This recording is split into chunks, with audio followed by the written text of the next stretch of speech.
I still remember the day I boarded the business class cabin with a sense of anticipation and pride swelling in my chest, a feeling that came not only from the luxury around me, but also from a profound milestone I was about to embrace. As a black man navigating a world fraught with obstacles, I had always taken meticulous care to groom myself impeccably and dress professionally. I understood all too well that in many walks of life, especially in spaces where privilege is layered upon privilege, appearances are often the currency of respect. Each stitch in my tailored suit was a deliberate choice, reflecting the years I had spent honing my skills while dismantling barriers that often felt insurmountable.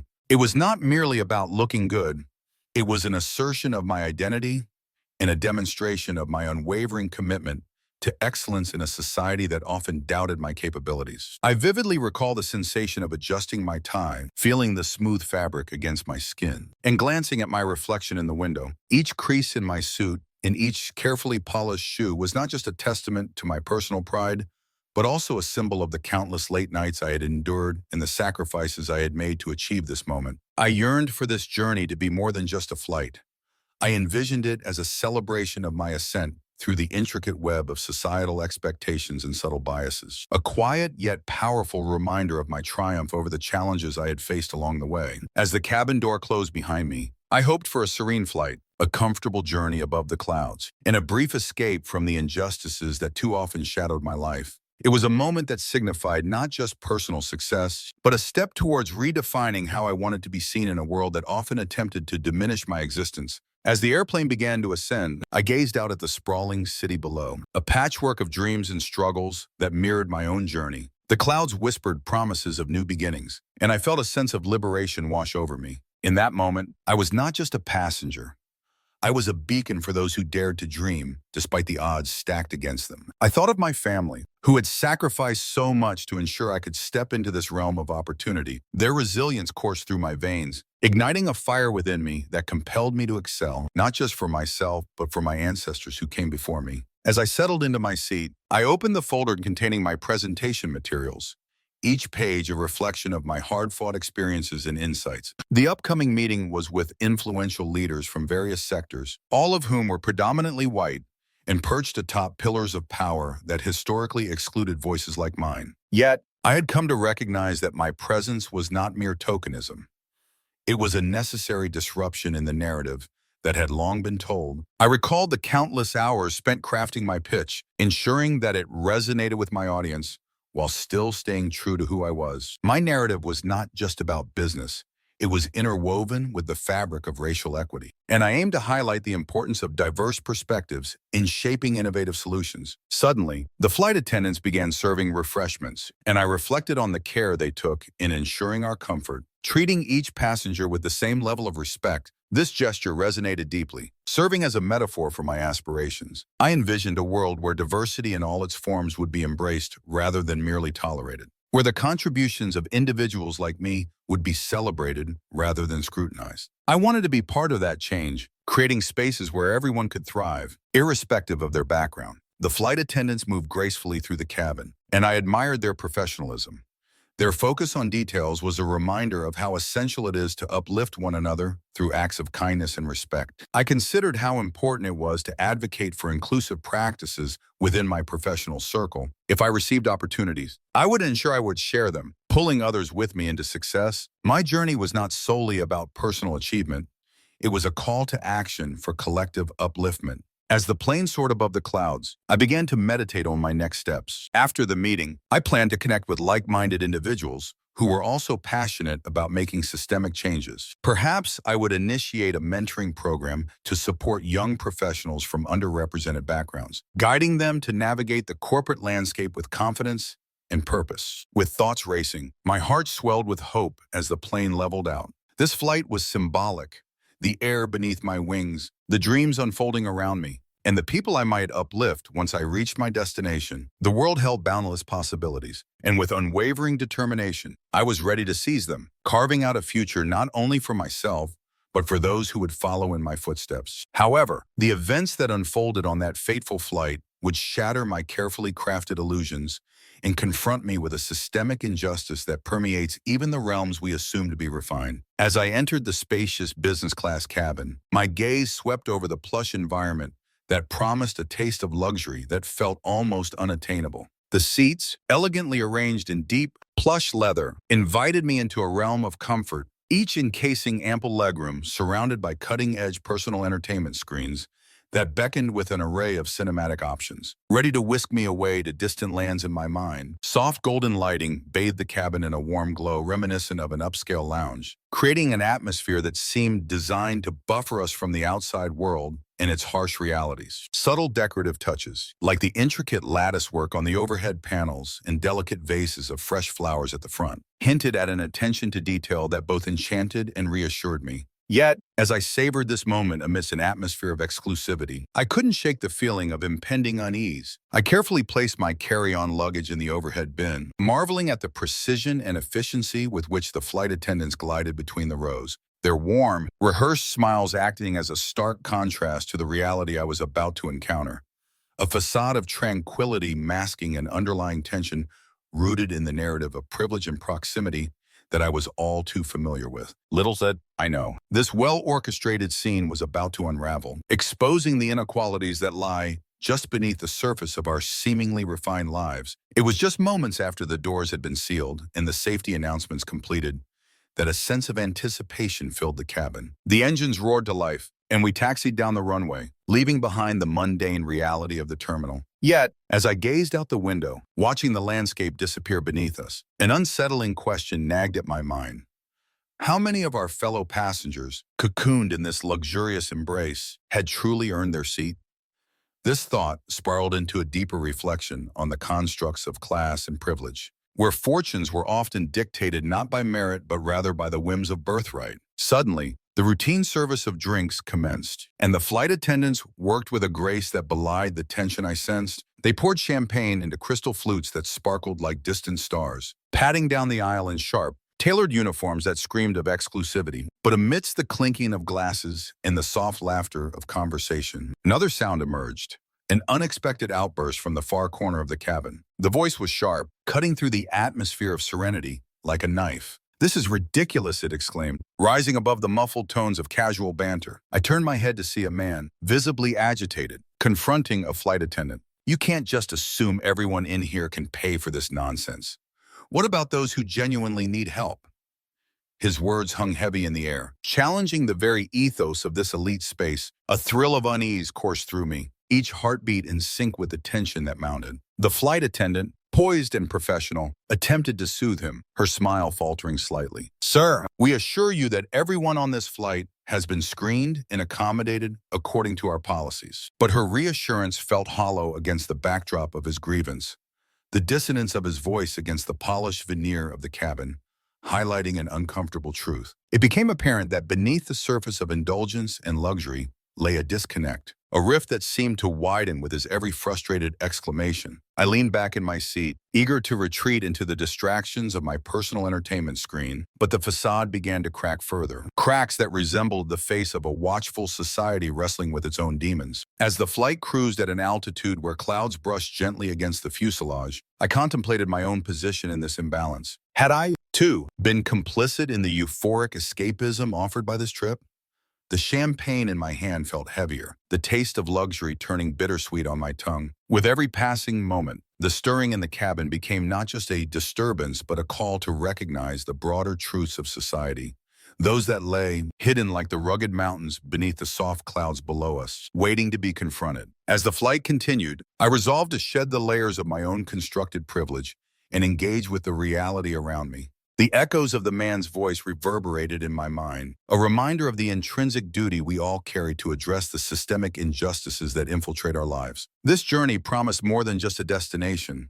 It was calling for an awakening, a moment to question what it truly meant to soar above the rest. I took a deep breath and slid into my seat, savoring the soft hum of the air conditioning as it mingled with the quiet murmur of fellow passengers engaging in polite conversation. The gentle vibration of the plane starting to taxi down the runway added a sense of anticipation to the atmosphere. Each rattle a reminder that we were embarking on a journey not just through the clouds, but perhaps also through the complex tapestry of human experiences. The scent of freshly prepared meals wafted through the cabin, each whiff adding to the illusion of comfort and luxury that surrounded us. I could almost picture the dedicated flight attendants moving gracefully down the aisle, their smiles as warm as the bread rolls they were serving, embodying a world where service and hospitality reigned supreme. In that moment, I felt a spark of hope within me, a belief that perhaps in the skies, far removed from the prejudices of everyday life, I might encounter a different kind of humanity. This confined space, where strangers were brought together by fate,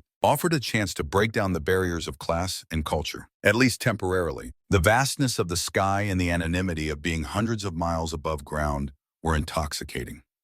The endless blue canvas outside my window seemed to promise freedom from the judgments that often shaped our interactions below. It offered a tantalizing promise of connection, a fleeting chance to transcend the barriers that so often marked my reality on solid ground, inviting moments of shared laughter, understanding glances, and perhaps even unexpected friendships that might illuminate the complexities of our shared existence. As the plane lifted off, the ground below began to shrink, transforming familiar landscapes into a patchwork of fields and rivers, each telling its own story from a distance. I reached for the small window, my fingertips tracing the cool glass, eager to absorb every detail as we climbed higher. The once bustling world morphed into a serene canvas, untouched by the chaos of life beneath. Somewhere down there, people were rushing through their daily routines, unaware of the fleeting connections that could blossom in the air above them. With each passing moment, I found myself curious about the lives intertwining around me within this metal bird. I wondered about the stories hidden behind the eyes of my fellow passengers.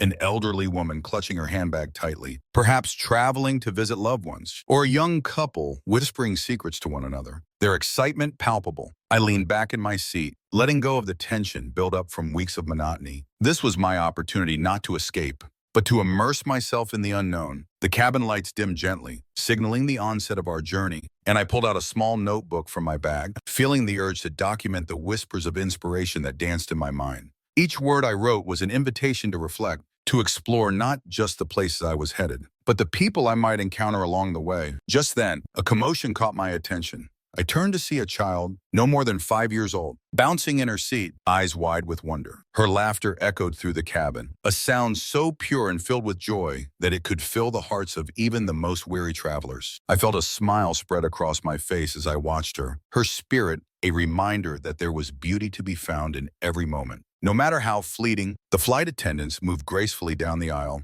their presence a gentle reminder of the service that enveloped us, but also a testament to the invisible threads that connected us all. Each of them wore a unique story within their uniforms, perhaps reflecting cultures, dreams, and aspirations from corners of the world that I had not yet explored. I wondered if they too felt the magic of the journey as we soared higher, or if they simply regarded their jobs with the familiarity of routine. As we settled into the rhythm of flight, I began to imagine the conversations that might unfold. Would I strike up a conversation with the man beside me, who seemed engrossed in a book?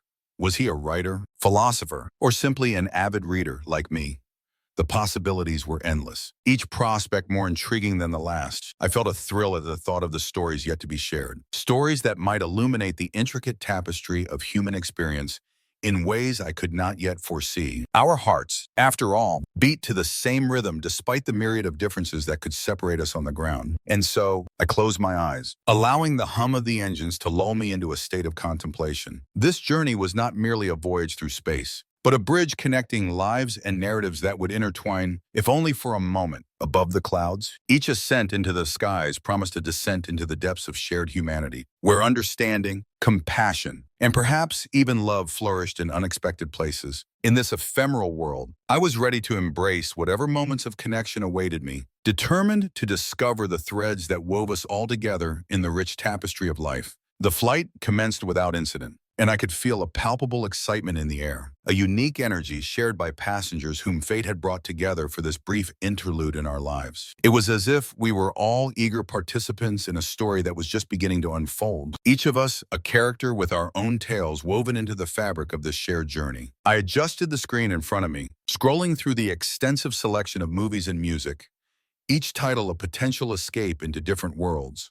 While setting my headphones snugly in place, Just then, the captain's voice replaced the din of chatter, announcing the flight details with the familiar ease that imbued us with reassurance. His calm, measured tone, coupled with the routine safety protocols, washed over me like a gentle tide, offering a repetitive comfort that eased my mind. As we began our ascent, I embraced the subtle thrill that accompanied crossing cities and states, each one a mere stepping stone toward a destination that held the promise of new possibilities and experiences waiting to be uncovered. I glanced around at my fellow travelers, intrigued by the tapestry of lives represented in this compact space. To my left, a group of sharply dressed, white businessmen animatedly discussed stock markets, their gestures weaving in and out of the conversation like lively currents in an electric ocean. Across the aisle, a group of middle-aged Asian professionals relished their gourmet meals, the delicate aromas weaving an invisible thread of community among them, punctuated by laughter and nods of agreement. Meanwhile, an older couple sat quietly,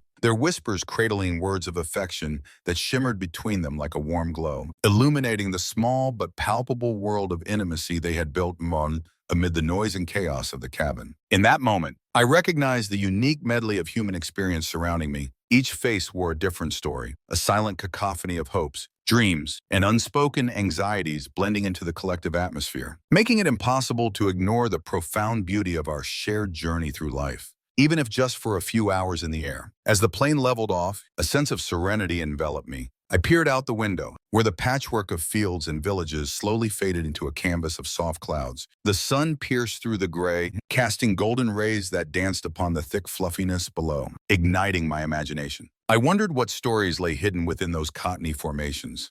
Perhaps dreams of children at play, or the contemplative thoughts of a wandering soul. The plane's hum was a lullaby, lulling me into a state of reflective calm. Suddenly, I felt a stir of movement beside me. It was a young woman, perhaps in her early 30s, with vibrant pink hair and an infectious smile. "Hi there," she said, her voice bright amid the muted sounds of the cabin. "I have to know, what's on your playlist?" Her curiosity bridged the space between us, transforming a fleeting interaction into the potential for friendship. We exchanged our favorite songs and found common ground in the melodies that had accompanied our life's own soundtracks. As our conversation flowed, I learned that she was en route to a music festival, eagerly anticipating the thrill of live performances and the magic that accompanies them. Her passion was palpable. Every detail she shared painted a picture of summer nights spent dancing under stars, surrounded by friends and strangers alike, united by the rhythm of the music. I couldn't help but smile, her enthusiasm somewhat contagious, reminding me of my own past adventures across vibrant landscapes, where live music created connections that transcended barriers. After a while, we were interrupted by the flight attendants distributing beverages and snacks. I gratefully accepted a sparkling water and tiny pretzels, tiny comforts that punctuated our conversation. The creased smiles of the attendants as they moved through the aisle added yet another layer to the tapestry. A shared moment of hospitality knitting together strangers who, for a brief period, became if not friends, then at least allies on this journey. As we chatted, I noticed the older couple across the aisle smiling at us knowingly. Perhaps they were reminiscing about their own travels or the days when they, too, shared a flight filled with laughter and connection. I caught their eyes, and they offered a nod as if acknowledging the beauty of human connection that thrived even in transit. This unspoken bond felt like a secret society of travelers, each of us carrying a piece of the world with us. Whether it was through stories, experiences, or aspirations, time slipped by as the clouds thickened and the light shifted into deeper hues, a sunset painting the horizon. It reminded me that every journey has its own rhythm and pacing. And however we may rush toward our destinations, there are moments worth pausing for, a shared laugh, a glance exchanged, a connection ignited. As I leaned back into my seat, I felt grateful for this flight and the myriad of lives I had touched with mere conversation. The journey ahead was promising, but the moments we crafted in this short span of time lingered, imprinted in my mind like the fading colors of dusk. Yet, beneath the veneer of calm civility, subtle undercurrents of tension hinted at a deeper truth, much like the stillness before a storm. I remember a moment early on when a fellow passenger, a white gentleman in his 40s, leaned over and nodded politely in my direction. "Good evening," he said with an unnerving smirk that I initially interpreted as friendly. But my instincts quickly began to churn with unease, like ripples disturbing a once peaceful pond. Perhaps it was the way his eyes scrutinized me, an indelible layer of familiarity that didn't sit right in the air between us. However, as the evening progressed, I noticed his glances shifted. They transformed into something sharper, more discerning, calculating, and possessive. as if he measured me by a yardstick that was not shared by the other passengers. His gaze became a silent interrogation, flitting over my features in a way that felt invasive, lingering just a fraction too long, as if he were assessing the validity of my presence in this shared space. This small but pointed gesture of condescension was enough to prick my skin, igniting a familiar flame of anger and indignation deep within me. I became hyper-aware of every slight look and half-hearted smile exchanged between the flight crew and myself. Their occasional glances tinged with an eeriness that made me acutely conscious of my own place within this airborne microcosm. Each interaction felt loaded with a weight I couldn't quite articulate, its gravity amplified in the charged atmosphere of an airborne bubble, where judgments could soar as high as the plane itself. It was as if we were suspended in a delicate equilibrium, with the unspoken expectations of conformity dictating the unacknowledged hierarchy within our cabin. The slight furrows of their brows, the fleeting hesitation in their voices whenever they spoke to me, it all added layers to the uncomfortable fabric of the experience. I felt as if I were navigating a landscape littered with landmines, every polite response shrouded in doubt, every smile masking the unease that lingered just beneath the surface. And amidst it all, I couldn't help but question my right to exist comfortably in this space, a swirling concoction of self-awareness and disquiet turning the routine act of air travel into a profoundly unsettling reminder of the societal divisions that linger everywhere, even in the sky.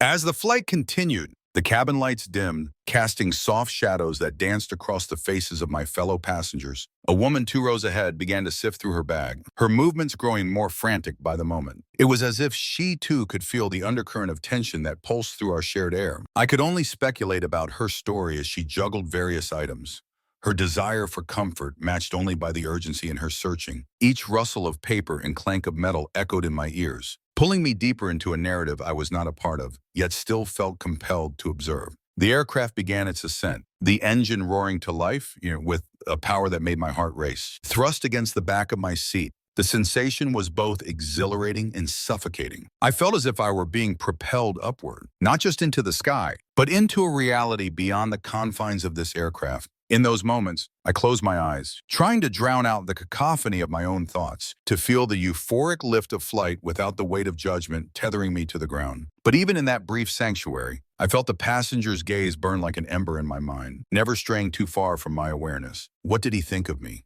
Did I threaten his concept of normalcy?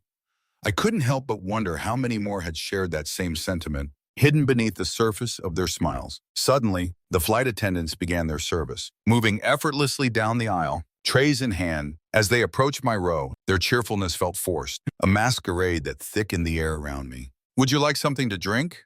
one of them asked, her tone professional but her eyes glancing away, as though my reply might hold unbearable weight. I took a deep breath and managed a polite smile, ordering water, hoping to engage in a normal exchange. It felt like a small triumph, a quiet rebellion against the invisible walls surrounding me. Yet as I accepted the cup, I caught the gentleman's gaze once more, and in it, I sensed a deeper discontent, a collective anger rooted in prejudices I could not dissolve nor dismiss. The flight continued with cloud-covered silence, where small talk emerged and dissipated like wisps of smoke, each interaction tinged with the need to prove our humanity, our dignity. In the face of an uninvited scrutiny that sought to reduce us to mere labels, we began our descent, the plane cutting through the thick veil of clouds below. And with it came the anticipation of landing, not only at our destination, but at a new point in this tenuous social experiment. I realized that while this was a mere transfer from one physical location to another, it symbolized deeper journeys we all undertook,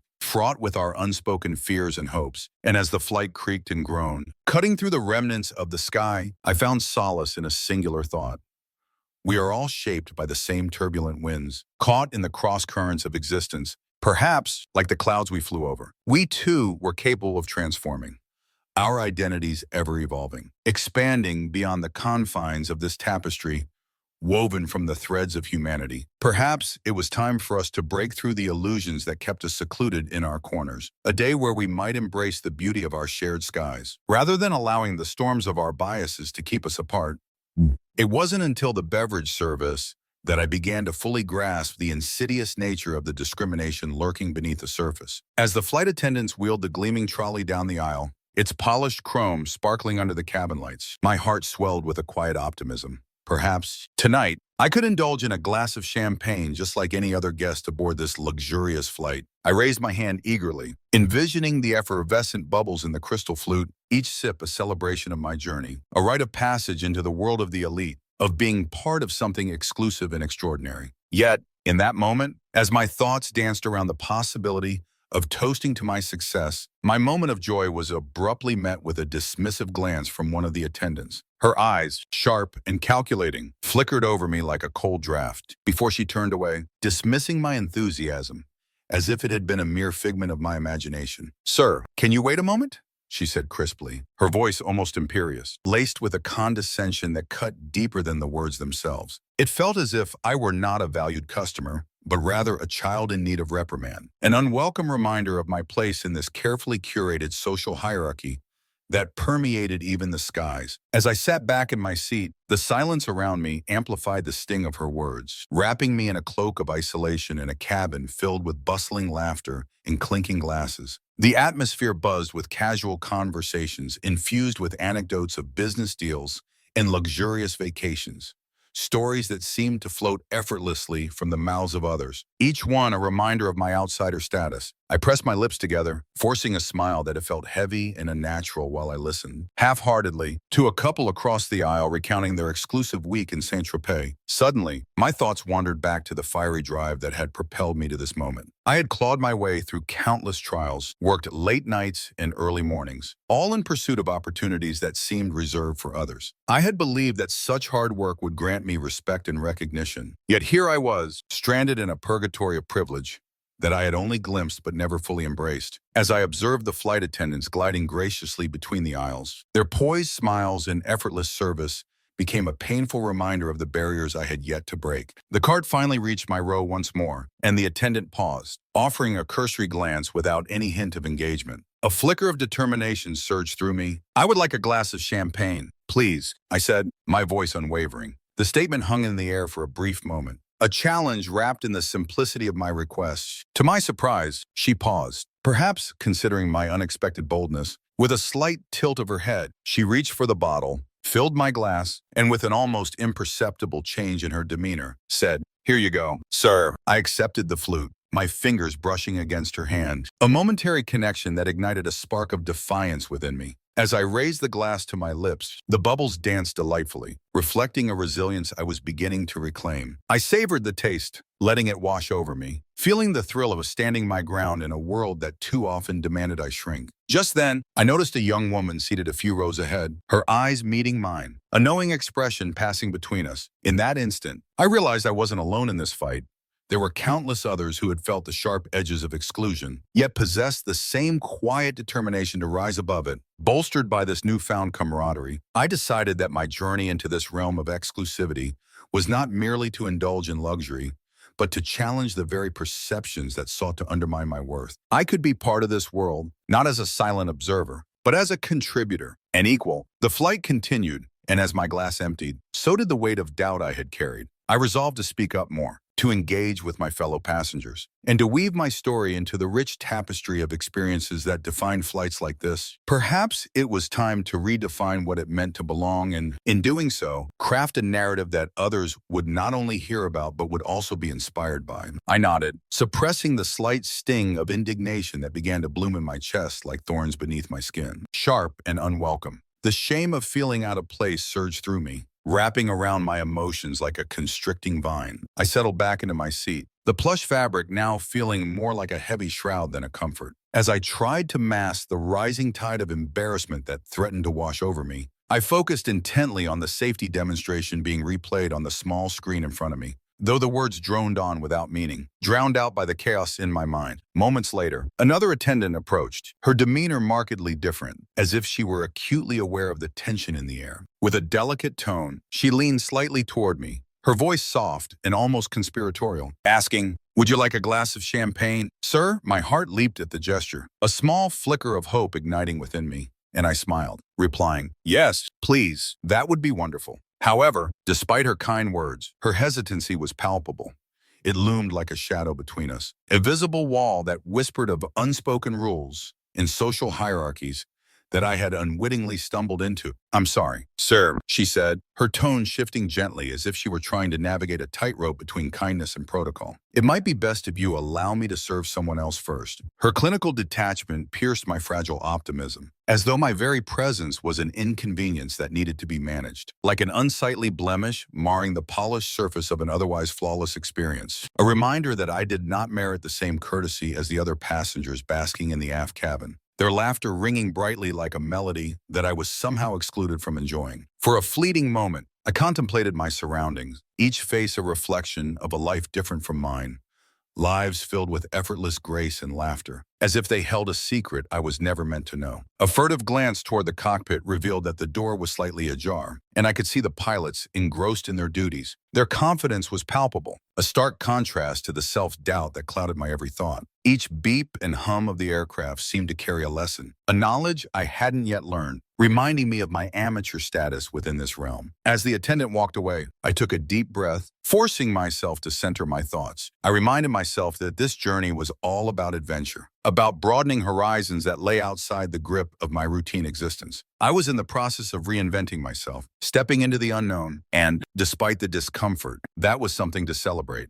With renewed determination, I pulled out my notebook, drawn by the familiar need to document my thoughts, my experiences, and perhaps even my aspirations. But even as I scribbled the words, "embrace the chaos," a flicker of insecurity lingered. What would they think of me? The other passengers, if they glanced over and saw a solitary figure, fingers moving furiously across paper? In that moment, I chastised myself. Why did their opinions weigh so heavily on my heart? Rather than contemplate their judgments, I sought solace in my words, trying to transform the isolation I felt into inspiration. As I jotted down lines about bravery and the power of stepping outside one's comfort zone, the aircraft began to hum with life. We were beginning our ascent, the roar of the engines and the sensation of lifting off the ground blending seamlessly into a new rhythm I could only liken to the pounding of a drum. As the cityscape fell away beneath us, I felt a palpable shift, as if gravity was loosening its hold on my heart. For the first time in what felt like an eternity, the initial pangs of doubt began to dissipate, replaced by a craving for discovery. Suddenly, the glass of champagne appeared beside me, the attendant beaming with a newfound energy. "Here you go, sir." She handed it to me as if offering a peace treaty, her demeanor transformed by the act of generosity. "I hope you enjoy it." A wide smile enveloped my face, and this time, I felt the warmth of acceptance seep into my bones. "Thank you," I replied, lifting the glass slightly in toast, a small but significant motion that bridged the distance of our earlier interaction. With each sip of the bubbly beverage, my courage grew, and I began to engage with the individuals seated nearby. A couple shared their stories of adventurous travels, while a woman across the aisle recounted a life-changing experience in a remote village far from home. The tales floated through the cabin, weaving us into a rich tapestry of shared human experience, where I discovered I was not just an outsider, but a fellow traveler in this intricate dance called life. As the sun dipped below the horizon, casting the sky in hues of orange and purple, I felt the barriers within me begin to fade, like shadows retreating before the dawn. I realized that this journey was not only about crossing physical miles, but also about navigating the labyrinth of my own heart. I was no longer merely a passenger.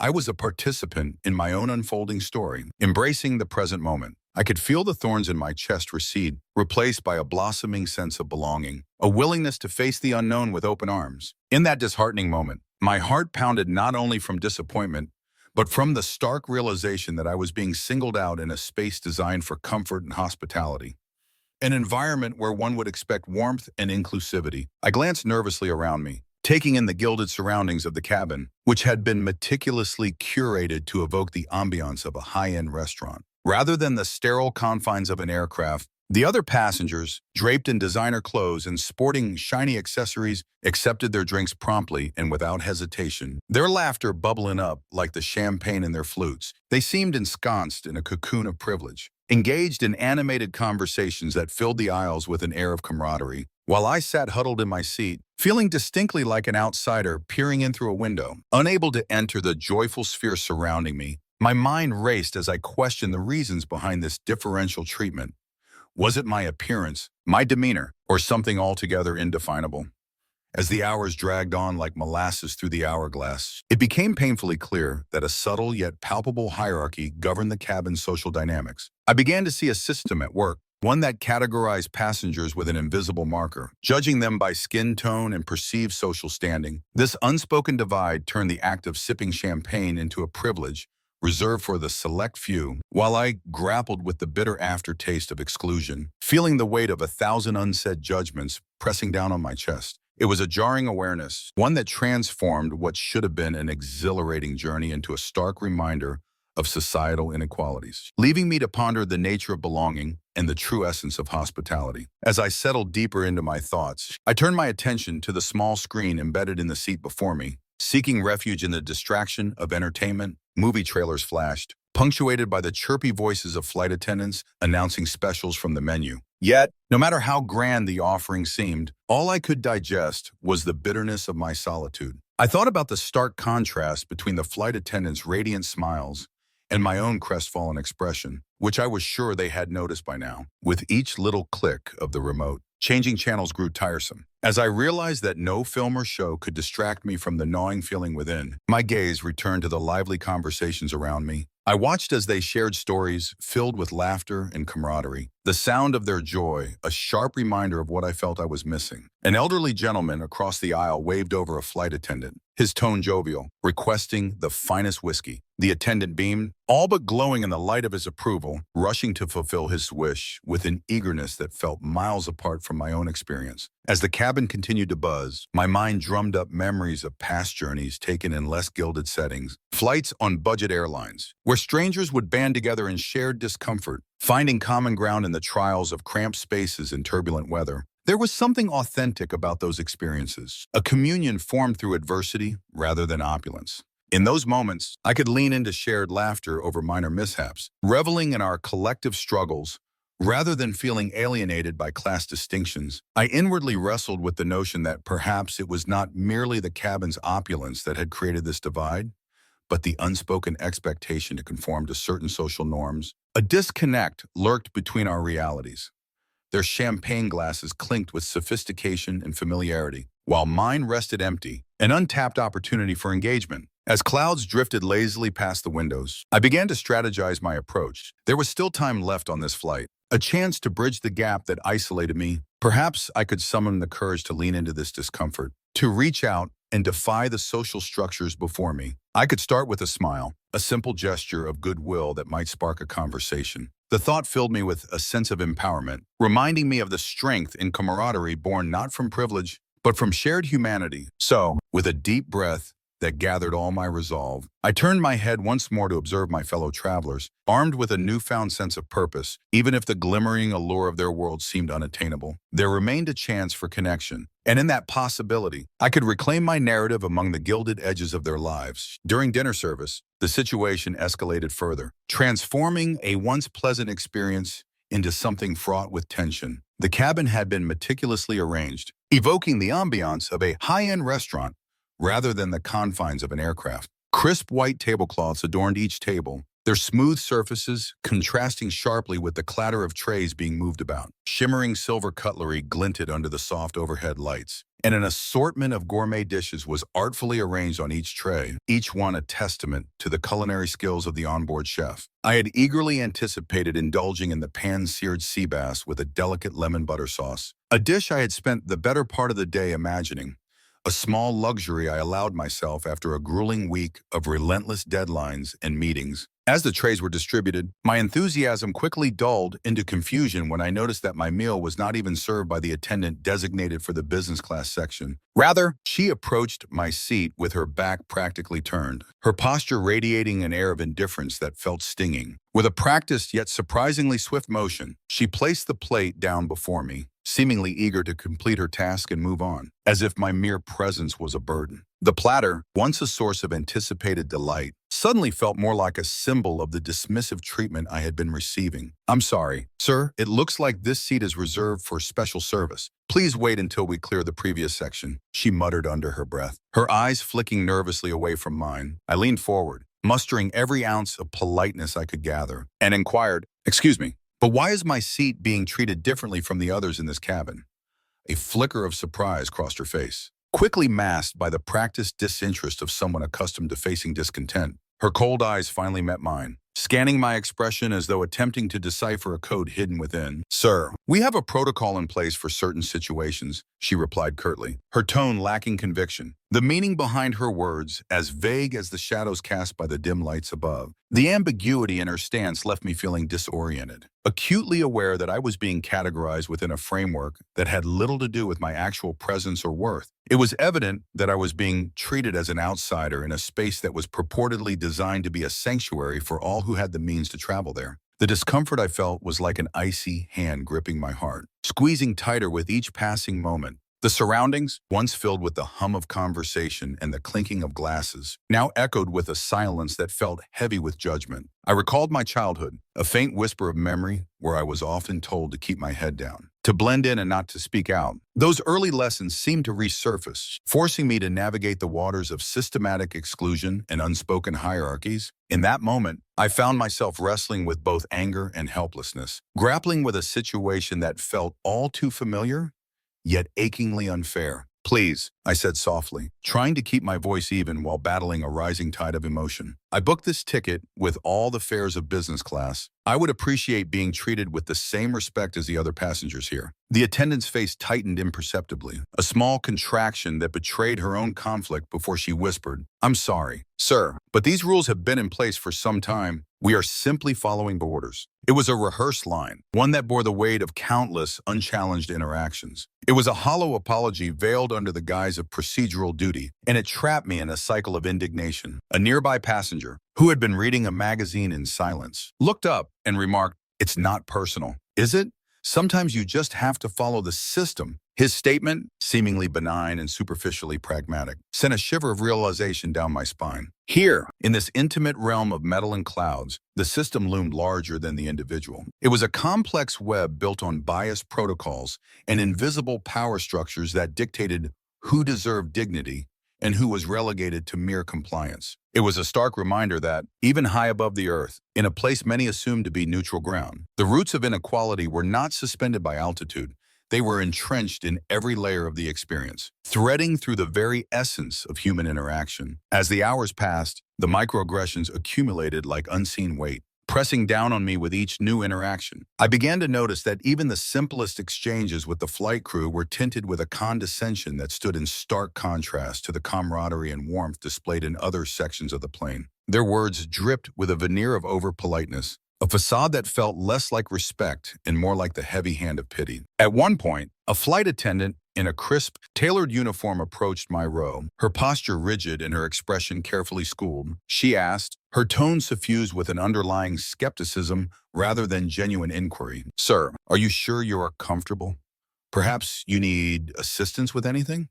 The way she phrased her question, augmented by the slight furrow of her brow, implied doubt in my capability to navigate this space. It silently suggested that my presence here was an anomaly, something that warranted scrutiny rather than acceptance. As I absorbed her words, I couldn't shake the urge to reflect on the systemic nature of such discrimination. It was unsettling, not an overt act of aggression or hostility, but rather a subtle, insidious form of bias effectively cloaked in the banalities of bureaucracy. Each interaction, though polite on the surface, feels laden with the weight of unspoken assumptions and entrenched stereotypes. The procedural insistence on following protocols, it seemed, had been crafted without regard for the diverse passengers it served, rather designed to reinforce a status quo that favored the familiar. In my attempts to voice my discomfort, my complaints met with mere platitudes, vague reassurances from the senior attendant that rolled off her tongue with practiced ease, inevitably concluding with an insipid, "Everything would be fine."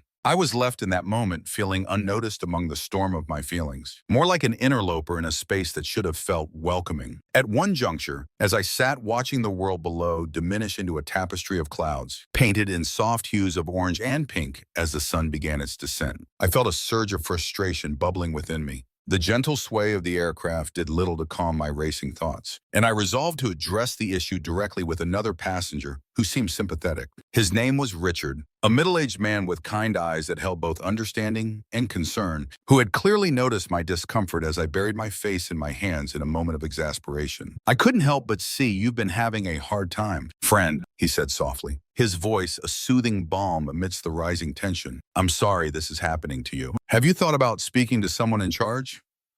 I sighed deeply, a mixture of resignation and anger swirling within me. I have, Richard, but it seems futile. Every time I speak up, I'm met with justifications that fall flat, as if my experience is but a mere inconvenience to them. Why should I expect respect in a place that's supposed to be a sanctuary from the injustice on the ground? Richard nodded solemnly, his expression reflecting a shared understanding of the weight of systemic injustice. You know, he continued, a thoughtful glint in his eye. Systems like these are built on exclusionary practices that perpetuate discomfort and division. They remind me of the words, the cost of freedom is eternal vigilance. We must remain vigilant, not just in our own actions, but in defending the rights of others. It's not enough to endure in silence.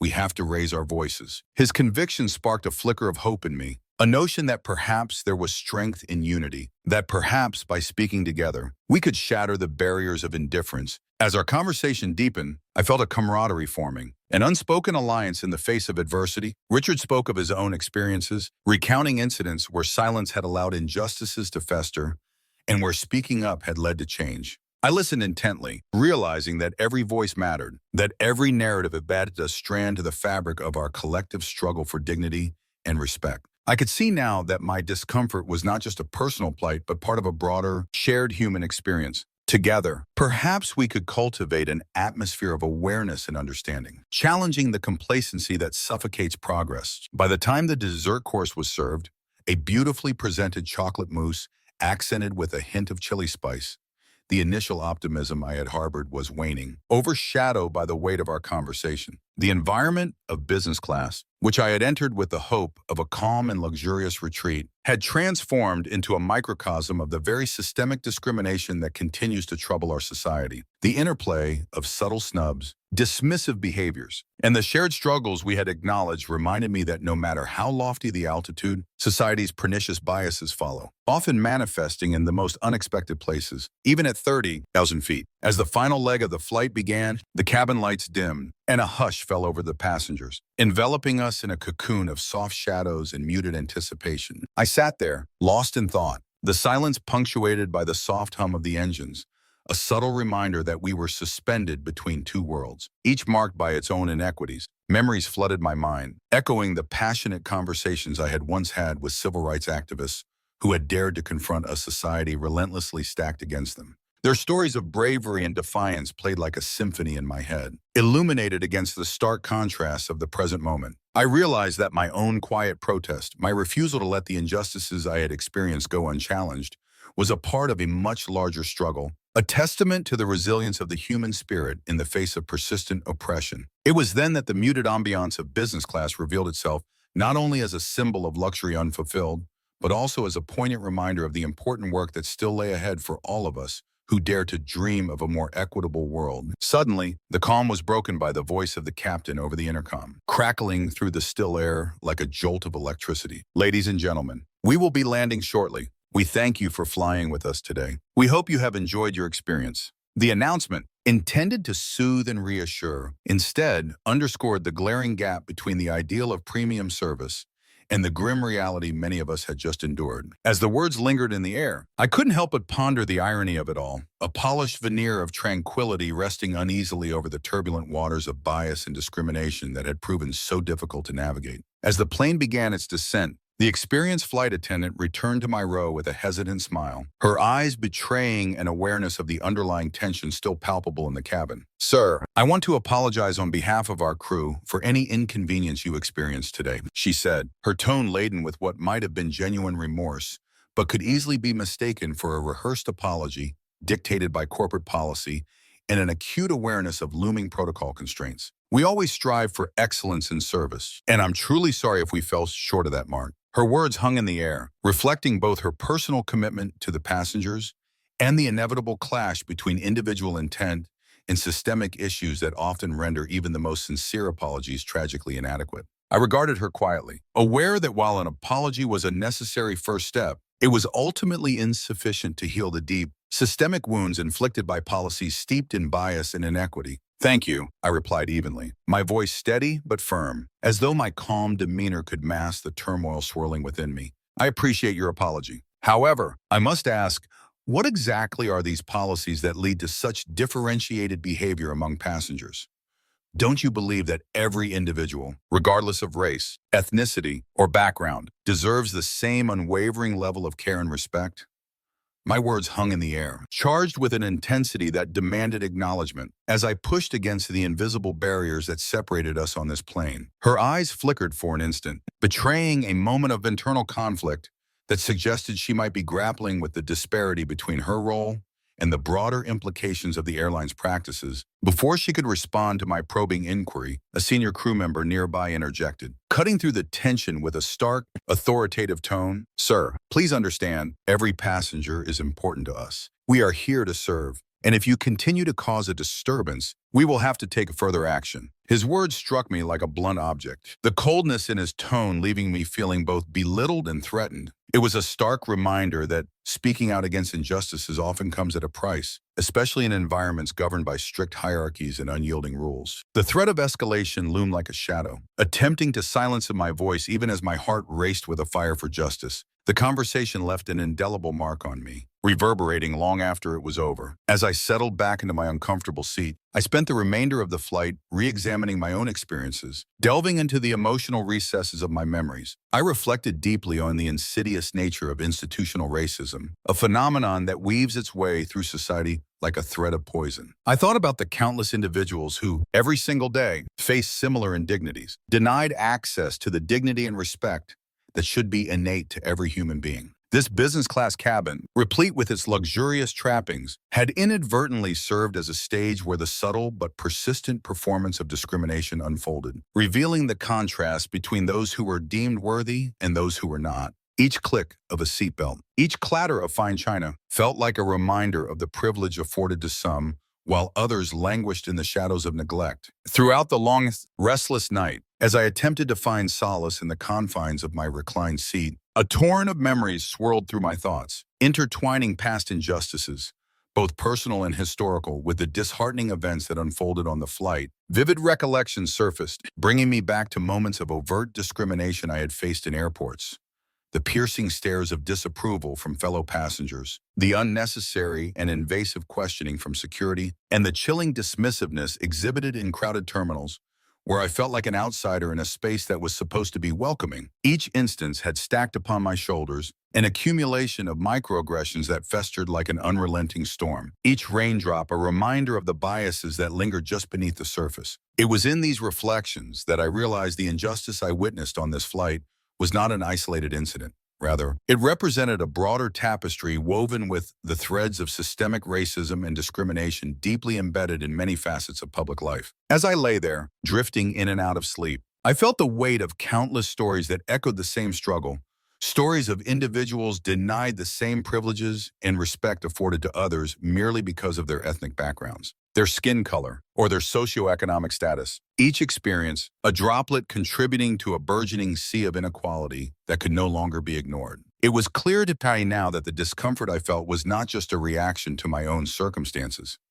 It was an empathetic connection to the collective pain of those who had come before me and those who would follow. This flight was merely a microcosm of a much larger issue, one that demanded acknowledgement and action. In the solitude of my thoughts, I resolved that silence was no longer an option. I began formulating a plan, determined to turn my experience into a catalyst for change. I recalled the stirring words of many civil rights leaders who had fought tirelessly in environments where their voices had been silenced. My personal experience was a small part of a much larger battle.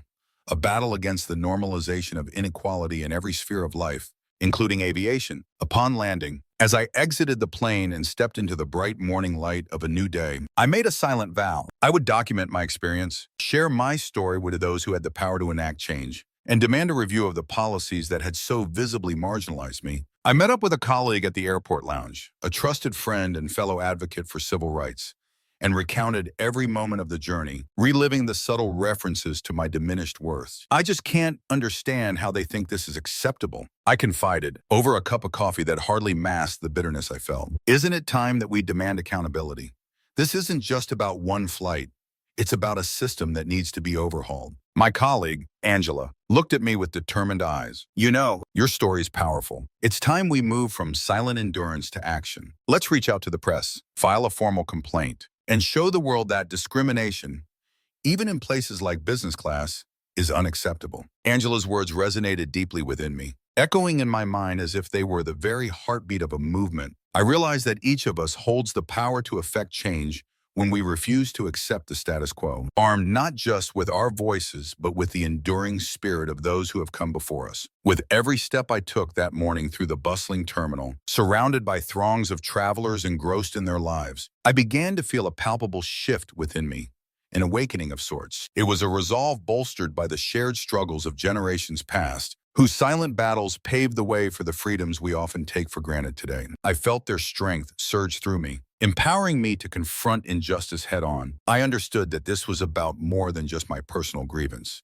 It was about standing up against a legacy of exclusion that had persisted far too long, all the while holding on to the promise of a fairer future. In that moment, as I navigated the cacophony of voices and footsteps, I felt not just like an individual, but part of a powerful collective, a united front ready to challenge discrimination and demand equality across all spaces, even those considered the most privileged. Later that day, as the sun began to set, casting a warm golden glow into my room, I sat down at my well-worn desk, a place filled with memories of both triumphs and trials. Inspired by the day's events, I began drafting a detailed account of my ordeal, feeling the weight of my experiences pressing on my shoulders like a heavy cloak. I meticulously described every moment, each dismissive remark that cut deeper than I had anticipated, and every act of subtle prejudice that seemed almost imperceptible to the untrained eye, yet painfully evident to me. Each word felt like a release, a way to reclaim my narrative amidst a sea of indifference. I wrote passionately about the stark contrast of the luxurious surroundings of business class,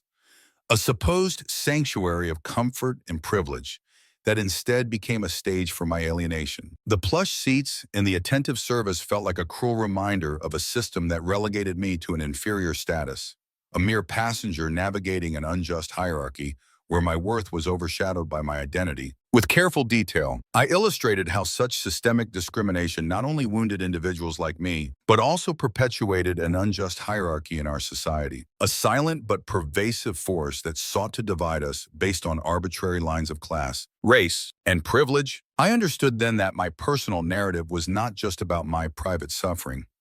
It was a chapter in a larger story of resistance, echoing the voices of countless others who had experienced similar injustices. In my submission to a civil rights magazine and on social media platforms dedicated to social justice, I urged readers to recognize that the fight for equality must extend into every corner of life, even in the heavens above us. Our skies, I wrote in one particularly impassioned paragraph, should be a place where every person is valued equally, regardless of their race or background. We must not let discrimination hide behind the veneer of luxury and protocol. My story began to gain traction, sparking conversations among fellow travelers, civil rights activists, and even some sympathetic insiders within the aviation industry. I received messages from passengers who had experienced similar indignities, sharing how they too had felt isolated and devalued because of their racial identity. Today, I was treated like a second-class citizen on a premium flight. One message read, echoing my sentiment exactly. Another message urged, we need to stand together and demand systematic reforms in the way passengers are treated. One evening, while preparing for the live discussion on an online panel about civil rights in aviation, I recalled the haunting words of that senior crew member during the flight. His condescending tone and thinly veiled threat now symbolized the broader systemic challenges that continue to plague society. During the panel, when I shared excerpts from my narrative,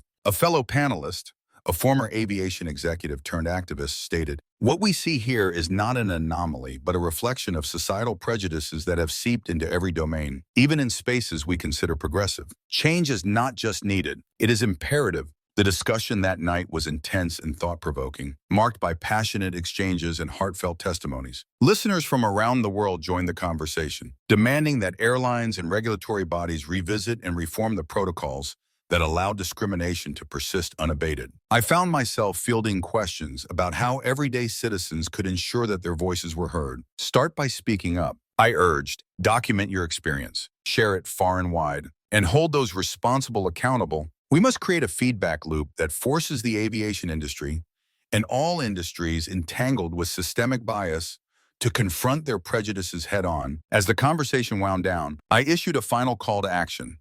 Let us not be silent in the face of injustice. Every time we accept discrimination as normal, we give power to systems that thrive on inequality. I ask each of you to refuse complacency, to demand transparent policies, equitable treatment, and dignity for every traveler. It's time to reclaim our skies, our journey, and our collective future. In reflecting upon that tumultuous flight, I have come to see it not only as a personal trial, but as a mirror reflecting the many nuances of systemic injustice today. It has reminded me that discrimination is rarely overt and dramatic.